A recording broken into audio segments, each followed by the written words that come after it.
I remember that Elizabeth Gilbert in her book, was it Big Magic? Is that the title? Yeah, Big She talks Magic. about how not relying on your art for a paycheck in the initial stages is a very smart move. Like having a day job or at least a part-time job, other sources of income to help you pay the bills can give you a lot of relief in the early stages of when you're really trying to make it. Do you agree with that? I love Liz. I love her. When I read that book, Big Magic, it was when I was really trying to make it work, and that really annoyed me. And I think it was because I was so hungry to make it work. And I think also I have a very high appetite for risk. So I am someone who can Yeah.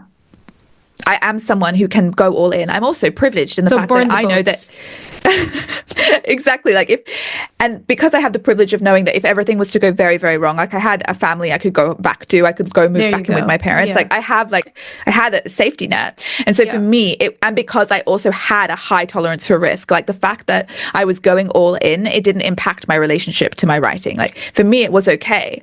But that doesn't mean it's going to be okay for everyone. We all have different Yeah. appetites for risk. And if you Absolutely. you have a very low appetite for risk, or if you have, for example, kids and it feels uncomfortable to to put their well-being at stake as you go after your creative calling, then there are so many other beautiful ways to do it that give you more time, that give you more flexibility, that take the pressure off of your books or your art. Or sorry, I'm so biased because I'm an author. That take the pressure off of your creations to make money. Yeah. And so, do it as a little thing on the side, or have a job that supports your creativity. Do whatever it is you need to do, and know that your choice is right. There is no correct choice. All it has to do is work for you.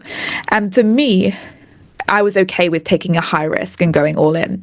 And so for me, that little rebellious soul, when I read Liz, and Liz speaks about it quite a lot. In fact, she can be very conservative about not asking your art to make money. And I do have issues there because artists deserve to get paid. But I think there is something to learn from her because we don't have to go all in all at once. Yeah, I kind of for me, I'm not as open to risk as you are. So I kind of took that way and didn't rely on, my books and podcasting for money, at least for the time being. So yeah, I think you should choose a path that works for you. And yes, and know that, I think we think, oh, they did it that way, so I've got to do it that way. Yeah. And it's never like that. You've got to figure out what's going to work for you. what's going And to work it's for so you. personal. Yeah, and that requires a certain degree of self-awareness. It does. It really Yeah. does. Yeah. Yeah. And speaking of self-awareness, I really loved this chapter in your book where you talk about how creativity is a missing pillar in self-development, and that being committed to your creative hobbies and interests is crucial to your well-being. And I can attest to that because I've experienced the healing powers of art, especially during a very challenging and dark times in my younger years. It really, really helped me go through all those really emotionally volatile times that I had to go through. So writing was extremely therapeutic for me, even though I didn't know what I was going to use it for. Eventually, it did translate into blogging and writing articles. But when I started, it was just purely to get my thoughts down on paper and to really make sense of what I was going through. So yeah, I would love for you to speak more about that and how art is really important, not just for someone who's a traditional artist, but for anybody who wants to get in touch with their inner world. A big part of this book is making sure that you finish the book and realize that art is not just frivolous decoration for this world, that the creative practice is life-changing. really sinking you into the truth that when you make art, you are doing something incredible for your body and for your mind. And it's just not really spoken about enough. I feel like artists kind of inherently understand it. Like Seline, you understood that writing has supported you through incredible hardship, but we're not really seeing it in the same light as we see perhaps meditation or exercise or sleep. But to me, art sits beside them. It is the missing pillar in self-development. It is so important that humans create, and we do not have to create well. All the research that sits behind this declaration that I'm saying is that you don't have to be good at art, you just have to create. And we see absolutely unbelievable research that looks at how our bodies change when we create, how our minds change when we create. Like inflammation levels go down, pain levels go down. Mental health issues like seep away. People with PTSD have incredible results with like dance therapy.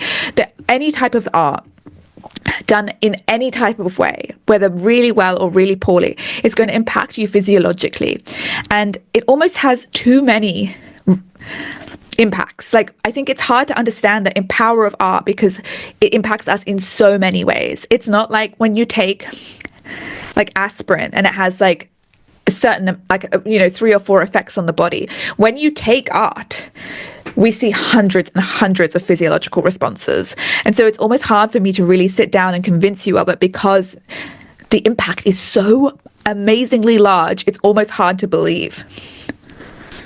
Why do you think that's the case? Are we just intrinsically creative beings? I think this is what we're here to do. I think it speaks to the fact that humanity and humans, we're here to make something out of nothing. It's our like godlike power. We're here to have ideas and to bring those ideas into reality. No one really does that. No other animal does that. Like, it's just us. And it's so beautiful. And I think you can see a lot of pain today because we've detached ourselves from that creator.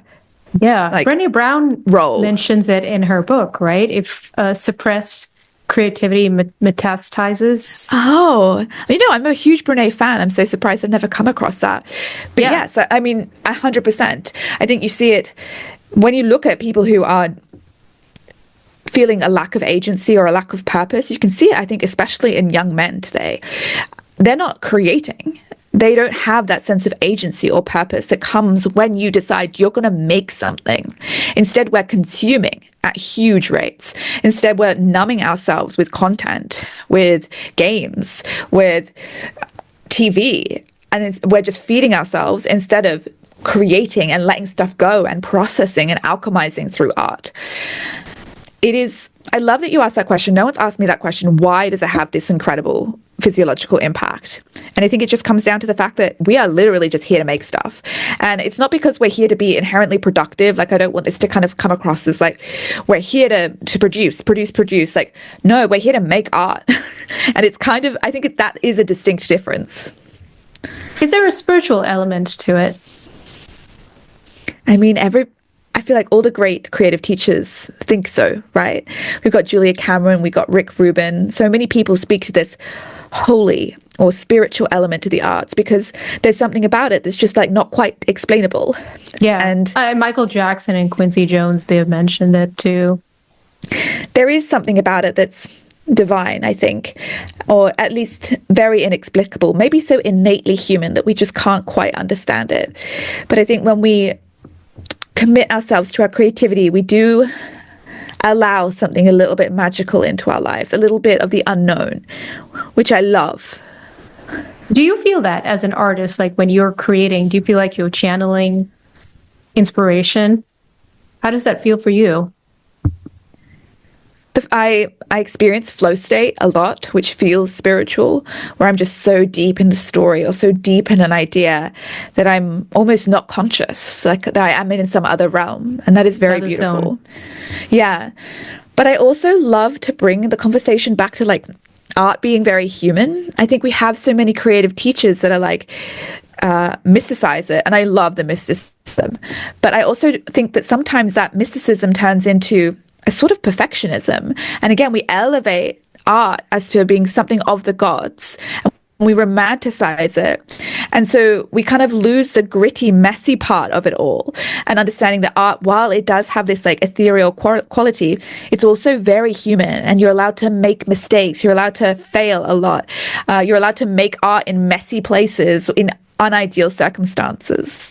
I think when we attach it too much to it being divine, sometimes it gets translated to, I have to have the perfect workspace. I have to have the perfect amount of time per day with the right music playing. My kids can't be anywhere around me. And it's like this idealized version of what art is, when art is very human. It kind of comes back to what I was saying before about how we want this art to be like free of any bad intentions. It's like, you can't make art free of bad intentions. We're humans. We're going to put all of our different intentions into our art. Like, it's a messy, gritty, weird, beautiful human process.